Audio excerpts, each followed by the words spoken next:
చంద్రబాబు సమక్షంలో టీడీపీలో చేరారట వైసీపీ మంత్రులు. వైసీపీ మాజీ మంత్రులు అనిల్ కుమార్ యాదవ్, కొడాలి నాని, పేర్ని నాని, వల్లభనేని వంశీ వీళ్ళందరూ కూడా వైసీపీలోకి మరి ఎంత కీలకంగా ఉండేవారో తెలిసిందే.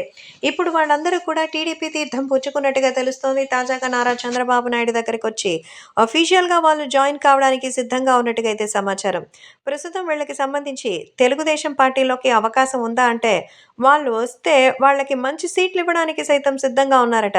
కాబట్టి తెలుగుదేశం పార్టీకి సంబంధించి ఇప్పుడు ఎలాంటి అడ్డు లేకుండా వాళ్ళని ముందుకు తీసుకెళ్లడానికి తాము సిద్ధంగా ఉన్నామని వైసీపీ పార్టీకి సంబంధించిన ఆ మాజీ మంత్రుల్ని అలియాస్ ఎమ్మెల్యేలని తీసుకొచ్చినట్టుగా అయితే సమాచారం అందుతోంది. ప్రస్తుతం వాళ్ళ కోసం మేము సిద్ధంగా ఉన్నామని చెప్తున్నారు. కాబట్టి సోషల్ మీడియాలో సైతం ఈ విషయం ఒక్కసారిగా వైరల్ అవుతోంది. తెలుగుదేశం పార్టీలోకి వాళ్ళకి గ్రాండ్ వెల్కమ్ చెప్పడానికి మేము సిద్ధంగా ఉన్నామని ఆయనొస్తే అంతే చాలు అంటూ చెప్తున్నారు. కాబట్టి రకరకాలుగా మారుతున్న ఈ వైభోగంలో టీడీపీ పార్టీ అయితే భారీ విజయం సాధించింది. వైసీపీ నుంచి వాళ్ళకి చుక్కలు కనిపించడం గ్యారంటీ. ఎలాగైతే తమని వైసీపీ ఇబ్బంది పెట్టిందో తిరిగి వాళ్ళని ఇబ్బంది పెట్టడం అయితే పక్కా అని టీడీపీ పార్టీ గురించి బాగా డిసైడ్ అయిపోయారు ఈ మాజీ మంత్రులు.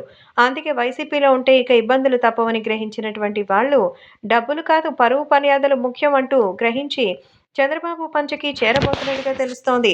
ప్రస్తుతం ఈ విషయం తెలిసి పాపం జగన్మోహన్ రెడ్డి ఫుల్‌గా ఔట్ ఆఫ్ ఫోకస్‌లో వెళ్ళిపోయినట్టుగా తెలుస్తోంది.